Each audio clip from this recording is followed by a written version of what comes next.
Welcome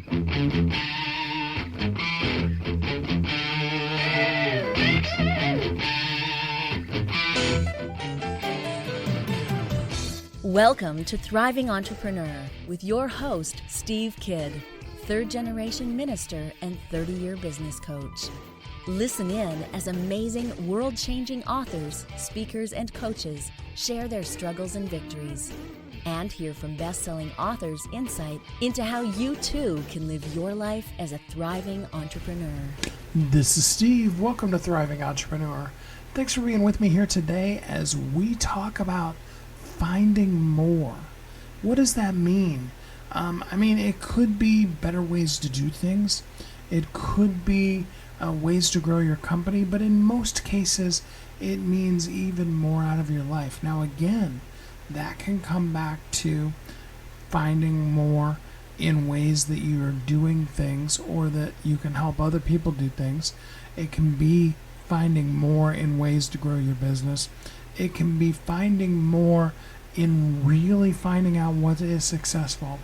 Or it could just be that elusive work-life balance and finding out that when you really do it, you can have more of a life than you ever imagined. And today we want to talk about finding more. I've got 4 really amazing guests with you.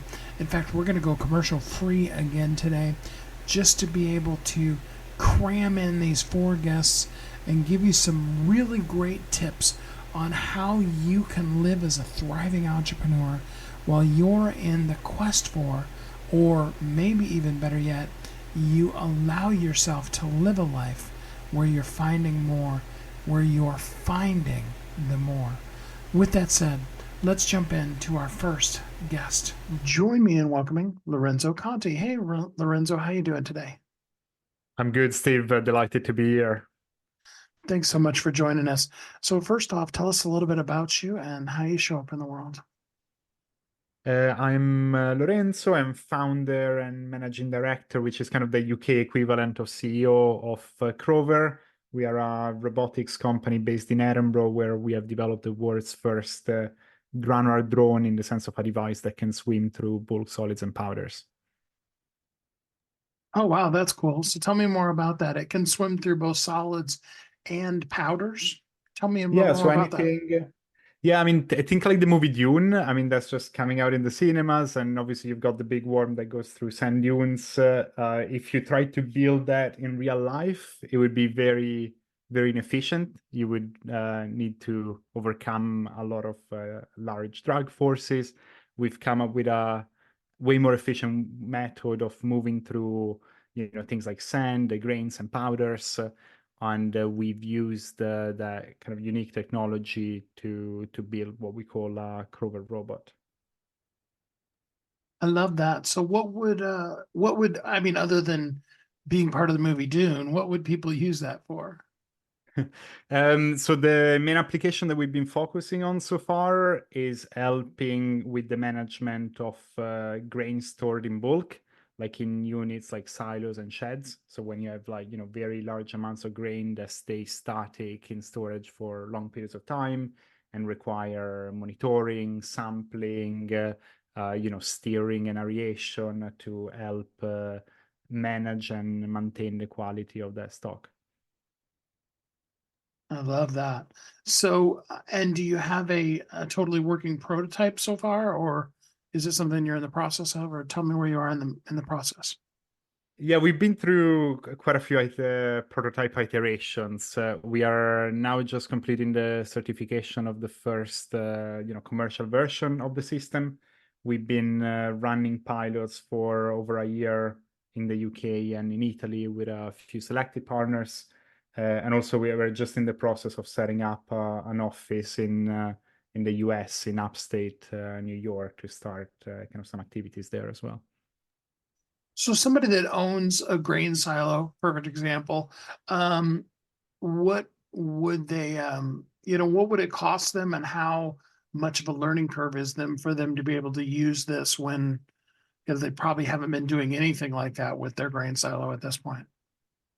Yeah, it depends on the configurations that they need, but starting with the kind of basic robot option that's about $18,000 if they want a kind of capital purchase option, or we've been working on a sort of almost software as a service, sorry, hardware as a service type of model, so a subscription where we charge a yearly fee uh, for lease of the hardware, all the kind of data transfer and data side of things, because we've got a web app where people can visualize the grain condition and get alerts, as well as remote support. And yeah, so we've been targeting the offering primarily at large centralized storage operators, the likes of grain merchants, port operators, and cooperatives so far. But we're planning to create a more affordable version over time for smaller order farmers as well. That's pretty cool. All right. So, what kind of reports can I get then? It's going to tell me, I have danger with or bacteria growing on it, or what kind of reports do I get? Yeah, at the moment it's mostly temperature and moisture, which are the main indicators of quality, and there are typically known thresholds beyond which infestations and molds and insects can grow. And so, usually the practice is to maintain the temperature and the moisture of the grain within safe ranges in which typically nothing should happen.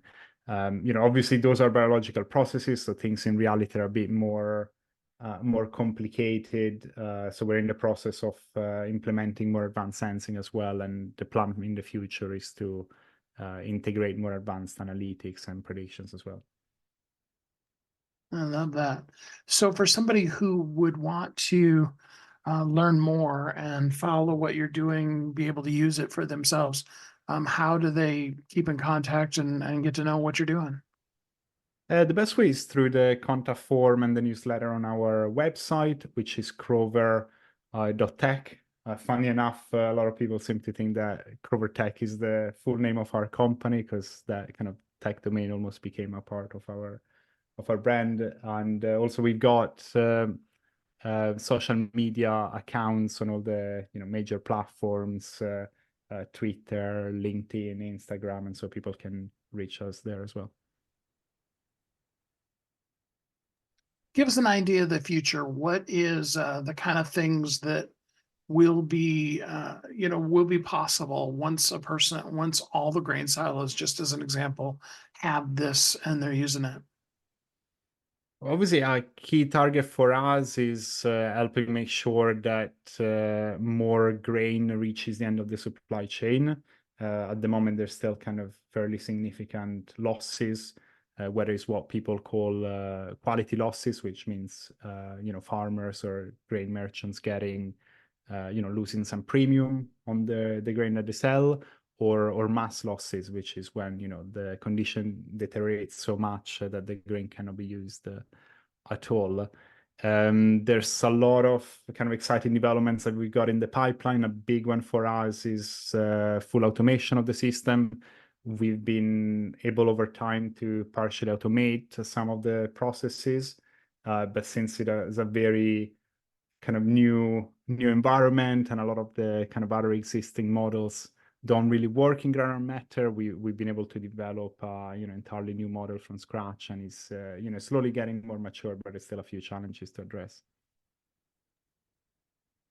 And what is the one question that everybody asks you that you'd really love for them to just know, so you don't have to keep answering it over and over again? I mean, since the beginning, the most common question was when can we have one, and that's really the one that we're hoping to address really soon, because so far we've had to manage expectations and work only with a few limited number of partners, and so we're hoping that as we get the system more into proper manufacturing, we can finally give it to all the people that have been asking us for it over time. So tell us again, when do we expect that it'll be out available for anybody that wants it?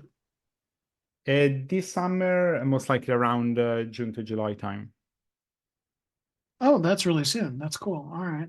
So and then definitely give us your URL again so that people can begin to check on it. That is crover.tech, as in CROVER dot tech, as in technology.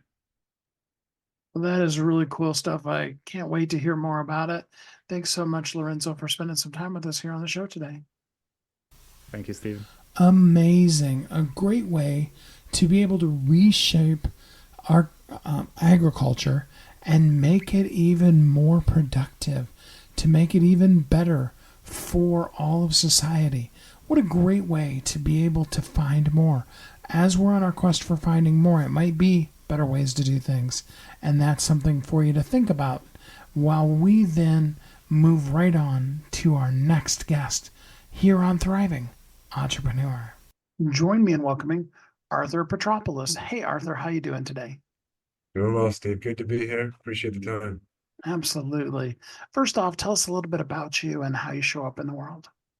Sure thing. So, I am the managing partner of Hillview Partners. We're a middle market mergers and acquisitions and capital advisory firm. We help companies sell themselves and find capital, typically those that are privately held by families, entrepreneurs, small groups of investors generating $1 to $10 million a year in profit, and are not typically owned by private equity or venture capital. So, founder-owned companies, oftentimes bootstrapped, and I lead the charge and swim in that swimming pool every day, all day. And you said $1 to $10 million in, is that gross revenue then? Pre-tax profit. Okay. So from a revenue perspective, depending on industry and margins, it could be a couple $1 million in revenue, all the way up to $100 million in revenue, roughly. So fairly broad range in that regard. And for the people that are wondering, is that pretty much the place that a company needs to be before they really could legitimately expect to get outside investment? It depends what ecosystem of investment you're operating in, and it depends on who you're speaking with and whose opinion. So what I mean by that is the businesses we tend to work with, we are in that Buffett Munger ideology of fairly durable competitive advantages, moats, operating efficiencies, and profits, and products that services or offerings that people will pay for and have pricing power. And so we like good, fundamentally sound businesses. And so from our perspective, north of $500,000 in pre-tax profit tends to be the place where the ecosystem broadens considerably for prospective acquirers for our types of businesses. Now, that being said, there are plenty of early stage darlings and VC backed companies that don't have that level of profit that do sell, but it operates slightly in a different ecosystem, slightly in a different food chain. So for all intents and purposes of what we focus on, yes, although there's different views of the universe, and therefore why we try to cater our client base to the areas that I think we're truly subject matter experts in. And I think, to go to a Charlie Munger quote, we know our strike zone, and more importantly, we know the edges of our strike zone, so we don't deviate from it. I love that. All right. So what, I mean, for those people that don't understand what you do with mergers and acquisitions, kind of explain just kind of a primer of what that is. Sure thing. So mergers and acquisitions are broadly coverall language for the selling of companies or the buying of companies. And so, similar to how people buy and sell real estate, companies are often bought and sold in similar fashion. Now, the integration of an actual operating company versus owning a few real estate properties are very different. However, that's generally what the word or phrasing encompasses, is the buying or selling of businesses, and lots of iterations or variations of either of those activities within our world. And so I guess more broadly speaking, it will oftentimes be split between what people call the sell side or the buy side. And so the buy side being those that either buy companies or represent people that are buying companies, whereas on our side, we are a sell side. So we're working with the companies that are either looking to sell or either looking to raise capital. Now, sometimes they're raising capital to buy a company, so there is a little bit of a Venn diagram, but largely speaking, M&A is the buying and selling of businesses, and within that, you have the sell and buy side, and we are on the sell side working directly with the company's owners, executives, and the capital and exit objectives. Are the majority of the people that you're working with looking to find an exit for their company, or are they just wanting to grow to the next level? It's a mixture. I'd say, depending on the outside variables and a little bit of randomness, that percentage changes for us every year. So historically, we're probably 70% exits and 30% capital. This past year, I think given the interest rate movements and things of that nature, it's been more exits and less on the capital side, but it tends to oscillate a bit every year. But more so exits and then capital, probably a third to 10% of our business given any given year. And what's the one thing that you really wish people already knew before they came to you versus having to have to kind of walk them through misconceptions? But to some extent, it's an educational process, and so it would be incorrect for us to be displeased by anyone not knowing something going into it, because just like us walking into anyone else's business, we're not going to know how their processes work or what to look out for, what pitfalls. But if we could give some advice to anyone who's contemplating selling their business, I do think understanding or having a mapping of what we say people, process, and product. We actually had just put out a YouTube video, or should be coming up this week, I believe, of kind of mapping out each of these things. And so if someone's looking to sell the business, understanding how the breakdown of people function, what everybody does, and how it all ties together, you can oftentimes see that in an organizational chart.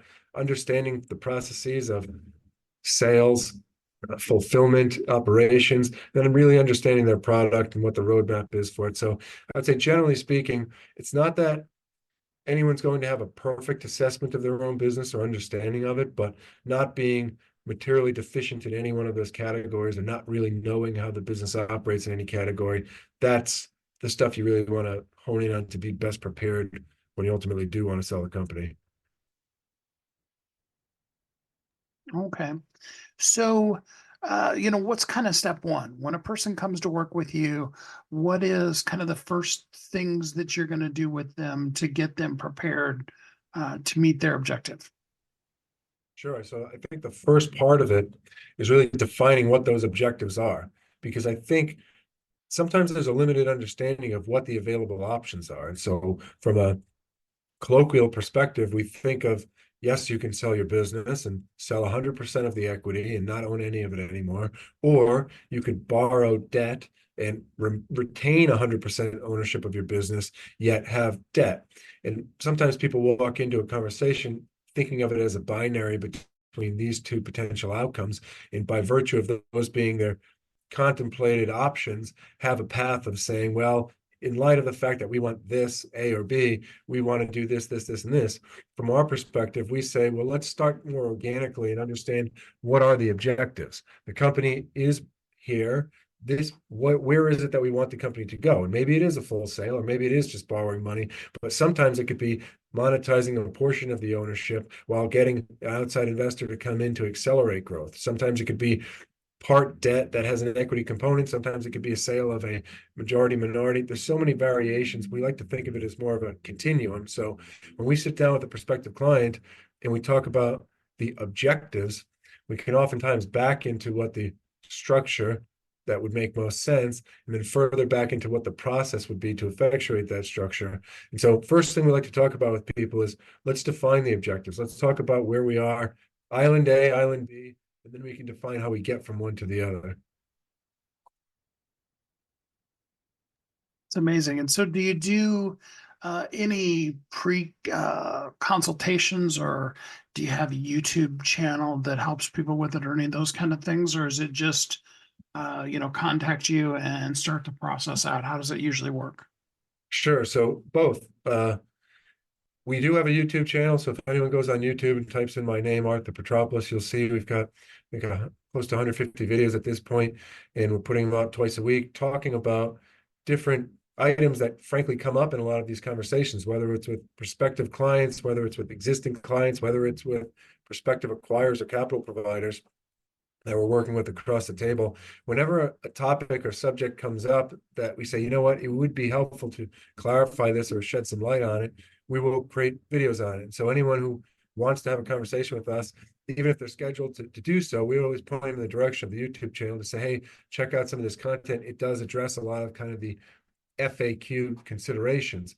And then from a process standpoint on our side, we always like to have an introductory conversation with someone to kind of flesh out the objectives, where the company is, and high level, if we think we can create the value they're looking for, and if they believe similarly. And then if that initial conversation goes in the right direction, we then ask for some information and have a follow-up, typically 30-minute to 45-minute Zoom meeting where we walk through, this is what a path would look like. These are the prospective people we would talk to.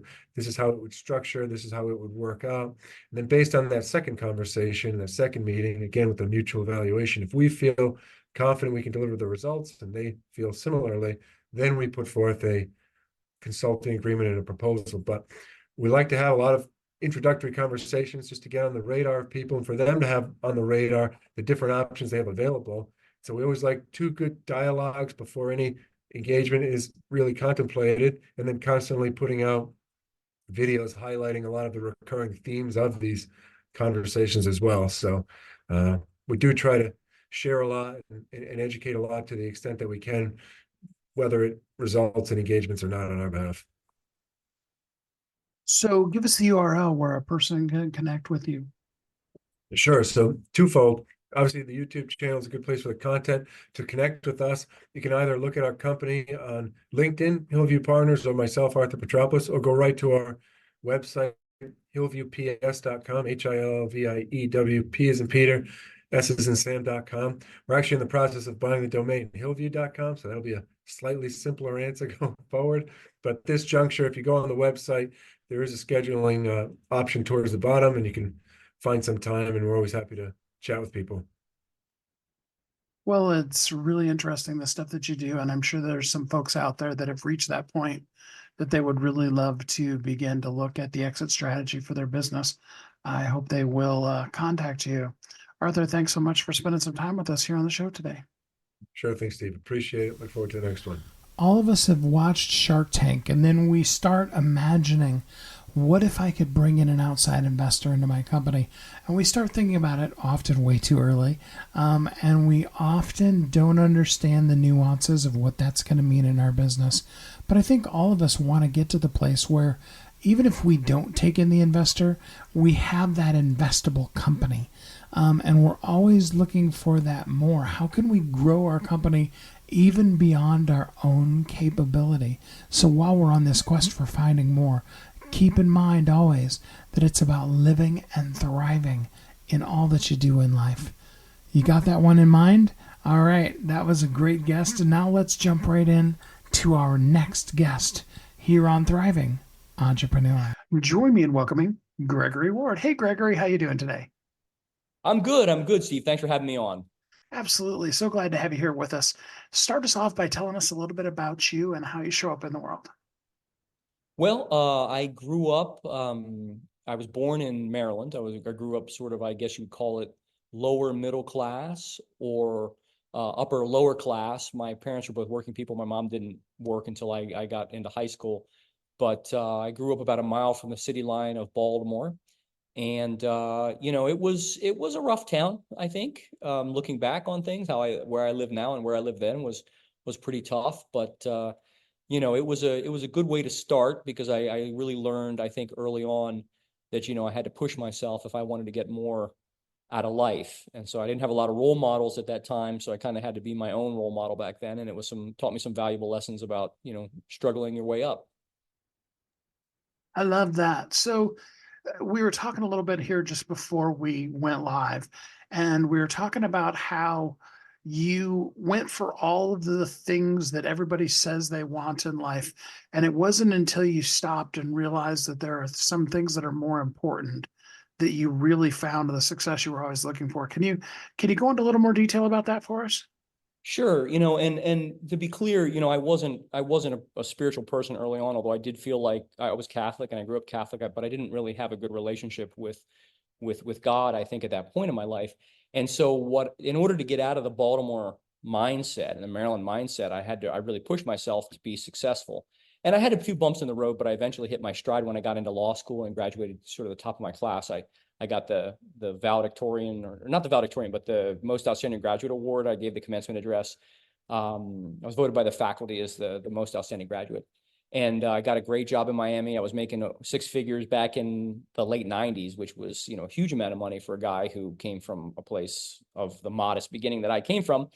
And so I checked a lot of boxes, and I kept hustling, and eventually started my own business and started another one and started another one. And unfortunately, I was really just looking for the material success in life.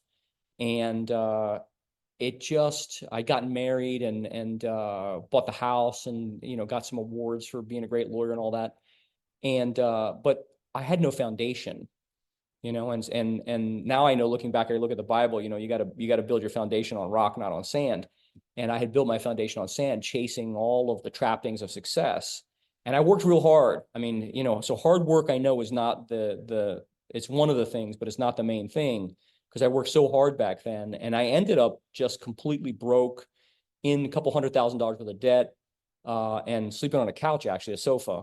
Back then I couldn't afford a bed. So I went from the height of success, or what appeared to be success, to just this utter despondency.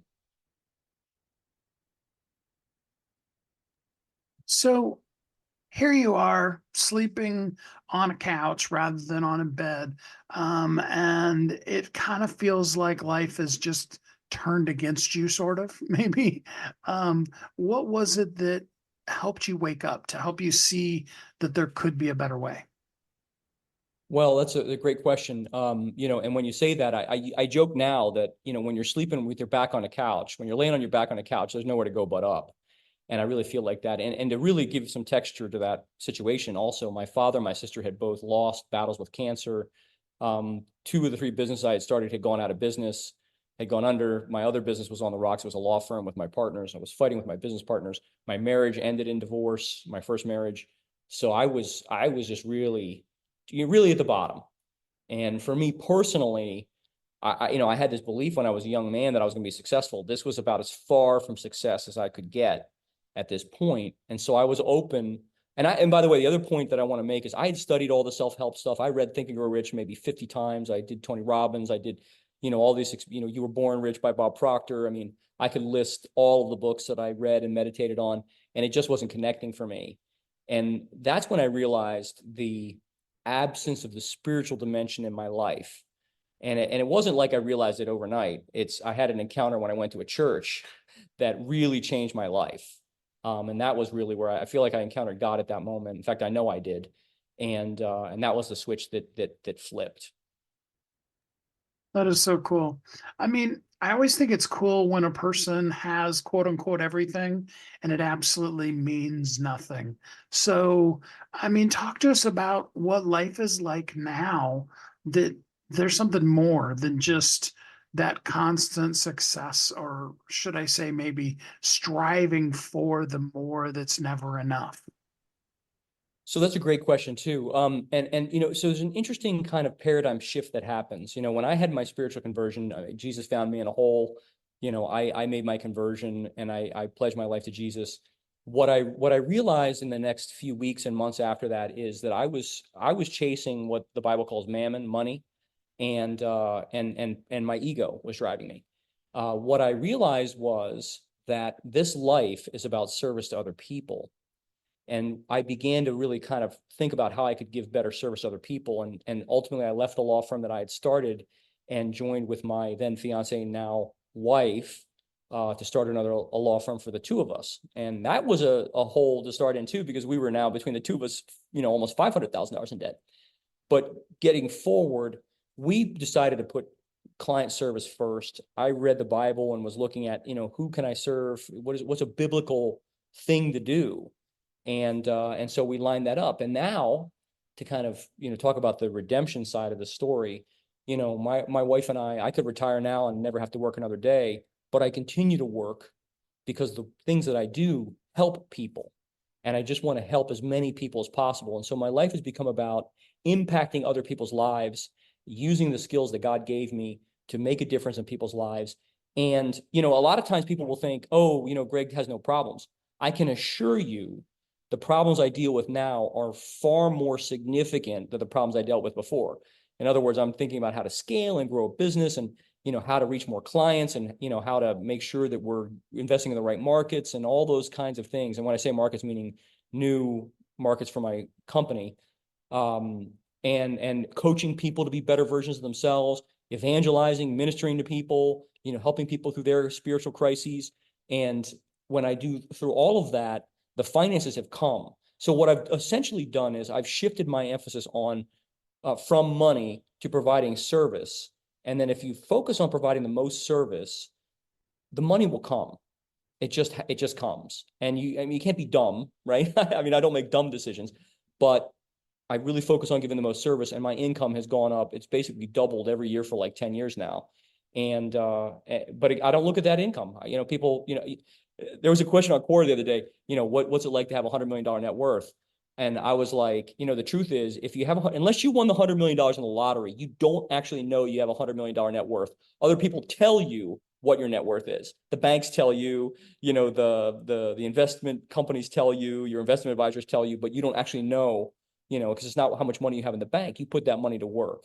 And so it's just a really interesting, different mindset. It's an evolution of mindsets where, you know, so you get your first million and you're like, okay, I'm rich. You're really not rich with your first million. And if that's your goal, you're going to lose it anyway. But ultimately, the more you keep giving back and sowing, the more you begin to reap. And now I'm looking at trying to set my next generation up for their success, and also get the people in my organization to grow to their maximum potential so they can be successful going forward. So let's talk a little bit about some of the things you're doing now in business. I mean, I know you're a lawyer, but there are some other things that you're doing. Can you describe some of the other business stuff that you're doing now? So the law firm is obviously the big machine, right? I say that we have 200 employees across all of our organizations, but the law firm has got the lion's share of those. We have 3 offices for my law firm, so that's the big entity. But for me personally, I really we're doing real estate investments. I'm doing other investing as well, and I actually also enjoy kind of coaching and preaching now, because I've had my spiritual conversion, and I really do know that my relationship with Jesus was the one thing that I can pinpoint that changed, that launched my success was, and I wouldn't call it success, I call it blessings. So I also like to share that with, particularly with other business people, because I have a way of looking at this. You know, I think of things in systems and processes. So I look at, you know, the kind of making systems better. So I like to talk to business people about improving their systems and processes so I can help them scale and give back. And we look for organizations to support financially, monetarily, of course, where, you know, orphanages, education, things that are gospel based. That's what we're really looking to support. So my job is just kind of bigger than the law firm. I haven't been in court. I went to court one time in like the last 5 years now, and that was because it was a really major case. The client wanted me there, and of course I wanted to give them great service, so I went to court. But my day in and day out is spent trying to solve problems, trying to get the best result for my people and coach them to be the best version of themselves, and then trying to help the most number of people raise to the highest level through understanding, you know, faith and their relationship with God. So you have this beautiful life now. I absolutely love it. How much of the time do you get to spend there, you know, your nice house and all of those kind of things, and work remotely versus having to have to go into the downtown, mostly, I'm sure, law firms and Yeah. stuff like that? So that's a great question too. When you get to a point, if you build your life right, you know, you really aren't a slave to any particular location. So I could be here, you know, COVID was a blessing in some ways. I mean, it was a horrible, terrible thing in one way, but in some other ways, it forced us to be able to do things, you know, a little bit more efficiently, I think. And so, you know, I love my office. I love going to my office. In fact, I have an office in New York. I try and spend about a week a month there. So I'm never resentful of having to go to the office. In fact, I'm an in the office kind of guy. I think people should be in the office. I think we grow more together. You know, I'd like to bring everybody together, because the things that happen at the water coolers and stuff, that's important. But as far as this goes, you know, I told you before we started, I'm a little under the weather today. I don't like to make other people sick, so I work from home. But to be clear, I can structure my schedule any way I want to. And it's important to keep that in mind as you grow your business, because the business will wag you. It's a tail wagging the dog. I wag my business, and I don't let the business intrude into certain areas. When I travel, when I go to other places, I always take my kids. It's important. I have young kids, but when I do the trips to New York, it's always when they're off from school, so they can go with me. I have an oldest daughter who's a senior in high school. She's getting ready to go away to college. We always take our family vacations together. And so but I try and stack those things. So, for example, if I know I'm going to have to be somewhere, or I have to make a visit somewhere, I'll try and stack it with my kids' spring break, take them with me, and figure something fun to do for family too while I'm up there. Because otherwise, my companies would swallow me up, and there would be no time for anything else. There's always more work than there is time in the day. So you've got to be conscious about structuring your day and making sure that you make time for family and your relationships, to make sure those things stay healthy. That's after God, your family is the next and most important thing. I love that. So, for people who would like to go deeper with you, tell us some of the kind of things you help people with and how they can get in contact with you. Well, the best way to link up with us now, I'm getting ready to publish a book probably in the next 6 months, which really goes into depth about the testimony that I talk about when I say, the conversion experience that I had and how bad things were and really how good they got after I entered into a relationship with Jesus. So that book, Speak to the Mountain, will be out probably in the next 6 months or so. If you want to just follow me, Attorney Greg Ward is my Instagram handle. So just follow me there. I do motivational things there. You can message me through Instagram as well. And you can follow me as Greg Ward on Facebook, Attorney Greg Ward on Facebook as well. But Instagram is the best. That's the medium that I'm focusing on. LinkedIn as well. I use Gregory Ward on LinkedIn. So those three tools which you can use. And I have little coaching moments, little things little discoveries that I make. And if you go on our YouTube channel, you can see various, some of the preachings and teachings that I've done at different churches, and also some teachings that I've done in Bible study, talking about, basically trying to take the Bible and break it down into pieces for business owners and operators to use. I'll just emphasize this. What upsets me now about our current education, motivation, the system that we have in place where people go to get information and knowledge about business and motivation, I can tell you that now that I've done all of that, and then I came to the Bible, I can tell you that everything you need to know is actually in the Bible, right? All of the success gurus out there, it's all biblical. And if you just read the Bible, you will see the principles that are there. And I really try and bring forth the principles and talk about them, how to apply them more in your business. I mean, the Bible is an actual technical manual as well that you can apply in your business. I know I sound a little crazy when I say this, but every biblical principle can be applied in your business. And there's just, seek wise counsel, for example. And as I said, don't build your house on sand instead of rock. You must build your house on rock instead of sand. And how to actually work those principles out in your business. I think it's just foundational, and you don't need anything else but the Bible, and you don't need anybody else but Jesus. And that's what I think is the most important thing. And quite frankly, I believe my life is a testimony to that principle, that, our relationship with our Creator is the most important thing. And you got to make sure your business walks that out, and your family too. I love that so much. Greg, thanks so much for spending some time with us here on the show today. Thank you. Appreciate the time. What does it profit a man if he gains the whole world but he loses his soul? I know that's a Bible verse, but it makes a lot of sense no matter what your religious belief. There is more than just success, and we need to be working on the things that are going to help us find that more. When we're on our quest for more, when we're looking to be finding more, we need to understand that most of the more doesn't come from having more dollars in the bank, working more hours, spending more time away from home.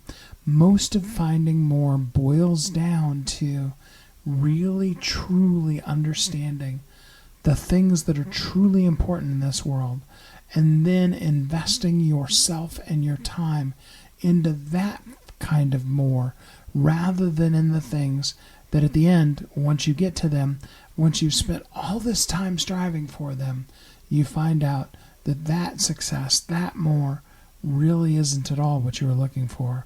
We want to help you be able, on this quest for finding more, to be able to really truly live and thrive in all that you do. And I hope you learned a lot from this guest. And I hope that you're ready for one more. I know we're kind of fire hosing you today. No commercial breaks, just jumping one to the next, helping you in your quest for finding more. Let's jump in to our next guest here on Thriving Entrepreneur. Join me in welcoming Sean Campbell. Hey, Sean, how you doing today? Good, man. Thanks for having me on. Absolutely. Thanks for being here. So first off, tell us a little bit about you and how you show up in the world. Well, I own a company called Cascade Insights, and Cascade Insights is a market research and marketing services firm for B2B technology companies. And what kind of insights do you love to give to B2B companies? Well, that's an interesting question because part of the problem for us is like, the insights we generate are somewhat bespoke, right? They basically commission a study and we analyze market trends or market forces or buyer behavior or competitors and come back and say, this is basically what's going on in your market. And so to some extent, that's kind of a strategic advantage for them. So I can't usually speak a lot in specific about like what we've uncovered for a client because to some extent, the fact that they know it before anybody else is actually one of the reasons they pass. But there are some themes that are common now, for sure. Like there's a ton of research on like how to train and educate artificial intelligence models. That's super common, and there's obviously some kind of perennial themes that technology companies will tend to look at, like regardless of who they are. But yeah, it's basically kind of what we go after. Do you find after the years of doing this that you really do kind of start discovering that the more things change, the more they really kind of are the same?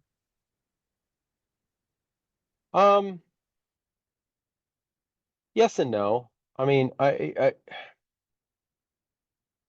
think history shows, because I'm a huge, huge history buff. You know, uh, the human element's kind of the same. You know, since the time of the Romans and before, we've all had our mix of people on the planet that some are great, some are good, some are evil, some are amazing. You know what I mean? And I don't think we really get away from that because we're just all humans, right? I mean, there's that mix of that we always get to deal with. So yeah, I mean, um, sure. There's definitely some things that I think are repeating. And there's certainly things that I think technology companies kind of go through over and over again. Where like there's patterns you see them go through or things that a small company does you know, that eventually as they become a large company, the sins that they had created in themselves as a small company, become their problem later, So there's lots of that, but yeah, I don't know if there's something like more specific you want to dive into there, but yeah, there's definitely some patterns, I guess. All right. Well, let's talk about that whole concept of most of the times you already know the answer. You just need somebody to help you find it. How do we start out? I mean, how do you begin to help a person, dig into their own brain and discover those things that were always kind of in there to begin with?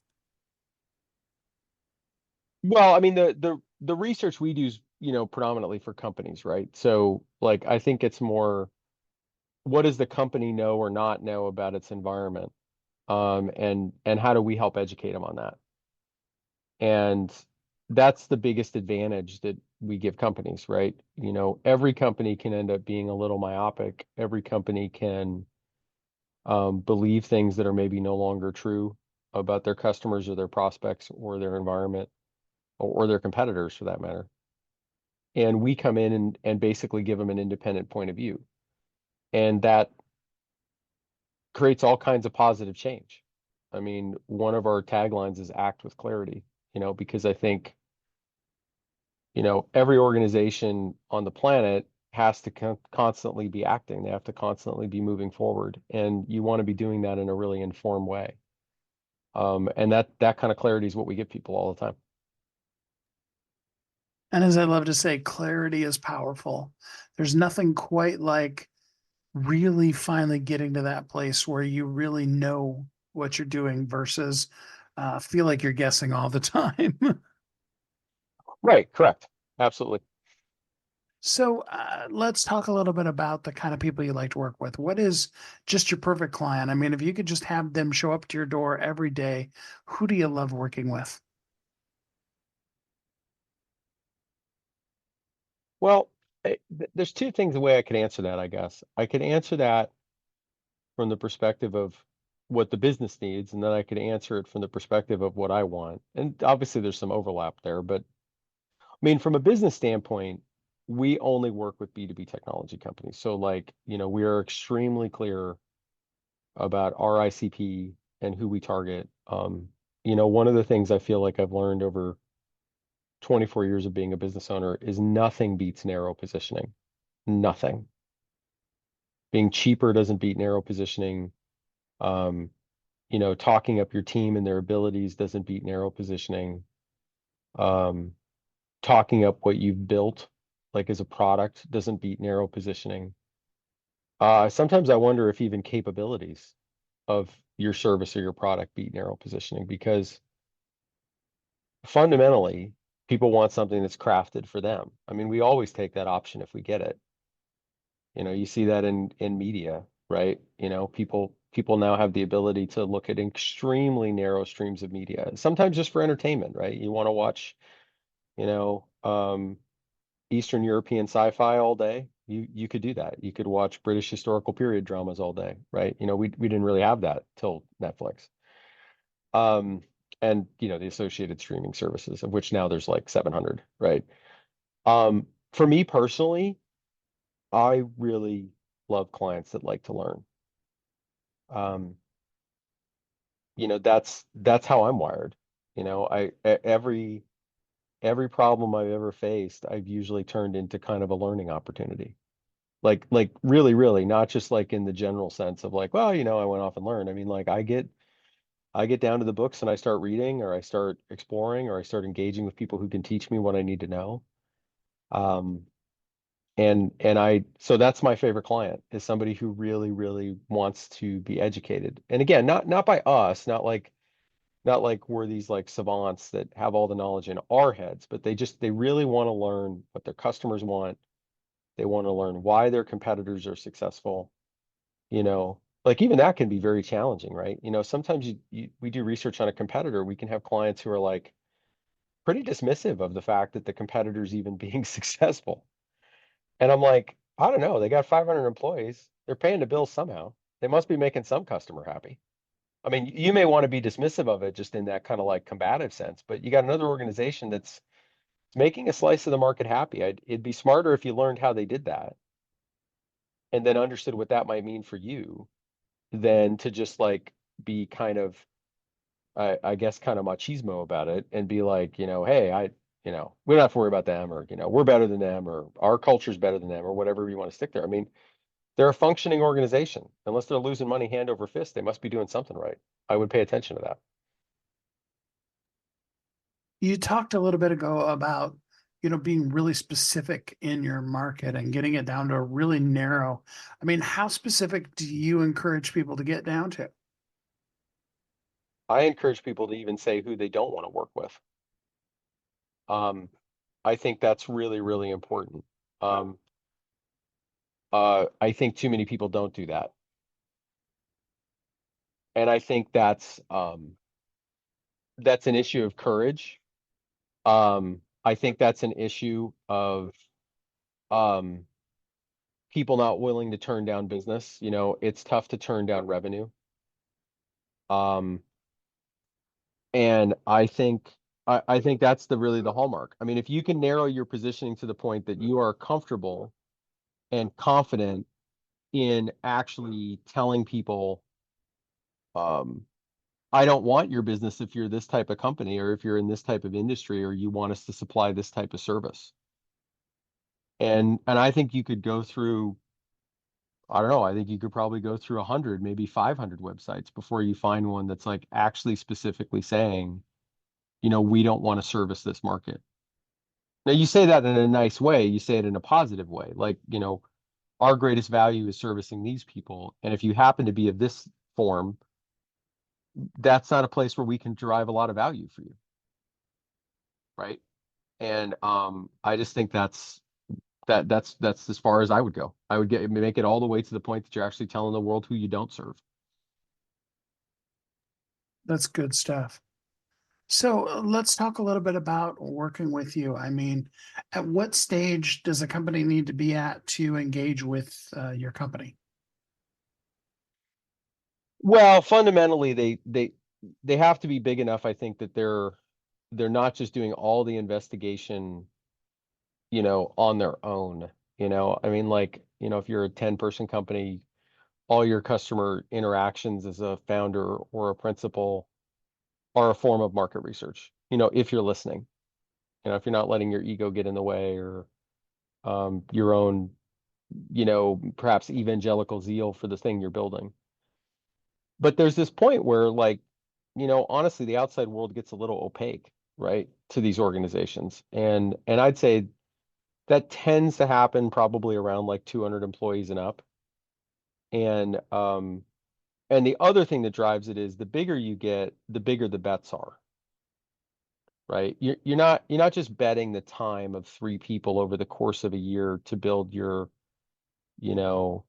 proof of concept or whatever.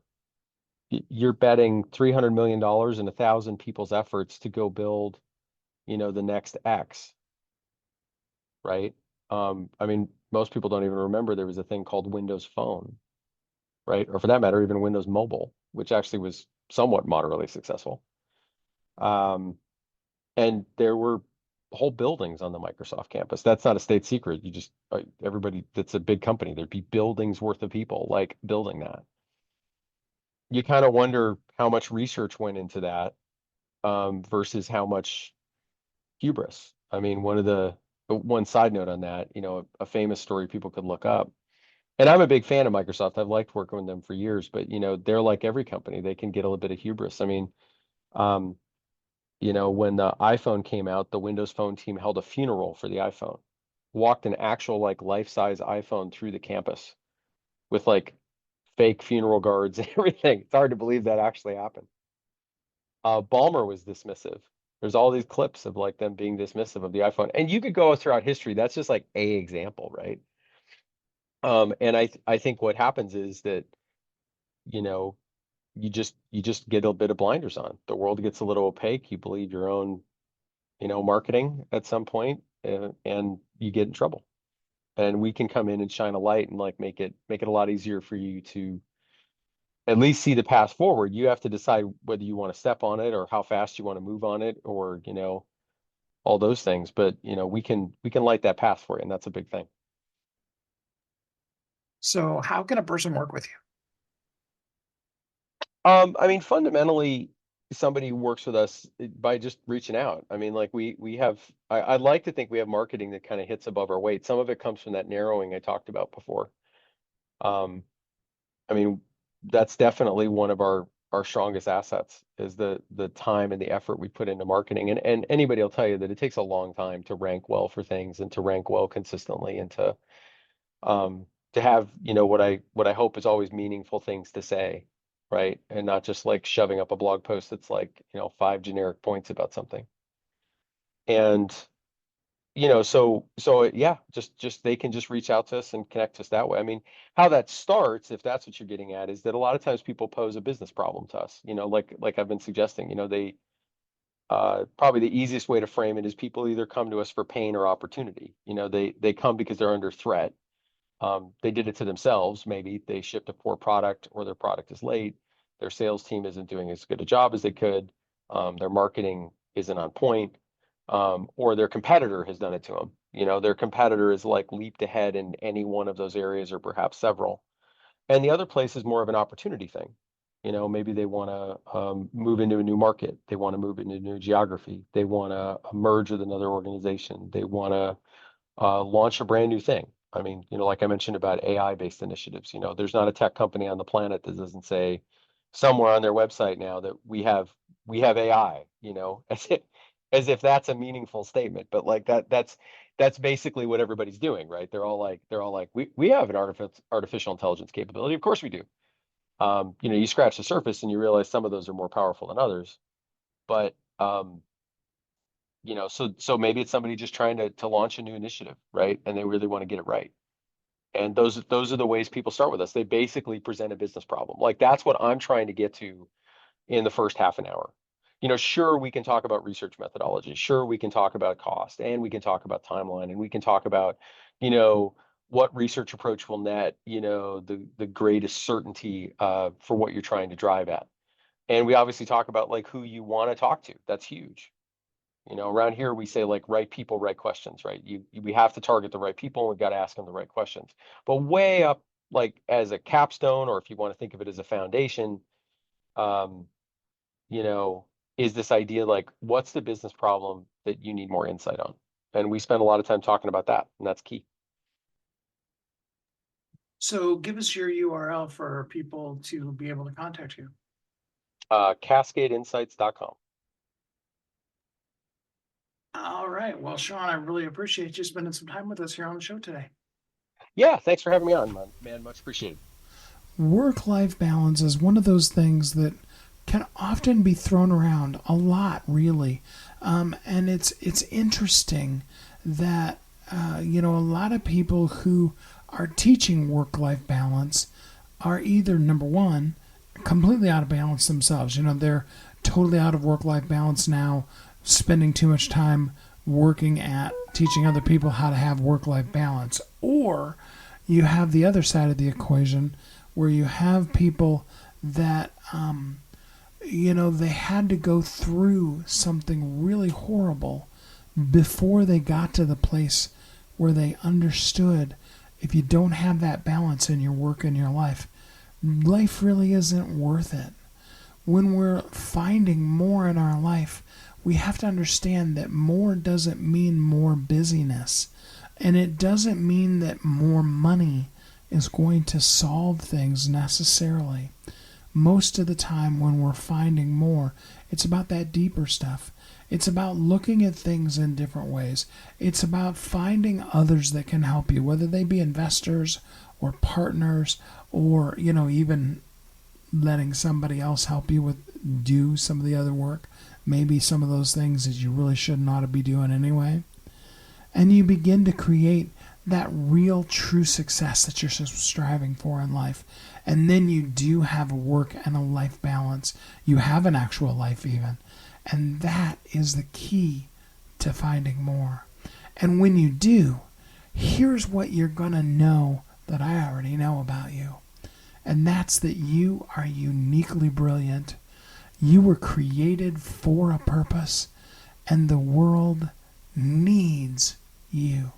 And I'm so glad that you went on this quest with us today, the quest to finding more, so that you can do even more. Because I know that when good people like you have more, do more, search for more, quest for more, they end up doing even more good in the world. And that's amazing. And that, more than anything else that I can think of, is the best way I know of to live as a thriving entrepreneur.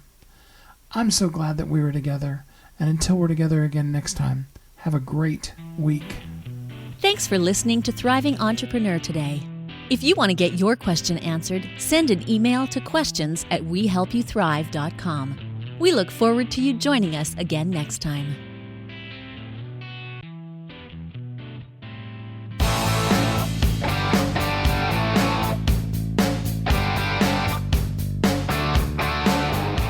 Hi, my name is Steve Kidd. I am a third-generation minister, an international best-selling author of multiple books, and I help people write, publish, and market their books to bestseller. In fact, there are literally thousands of people that have used the system that I created to be able to write, publish, and market their books, and now they're best-selling authors. And you're next.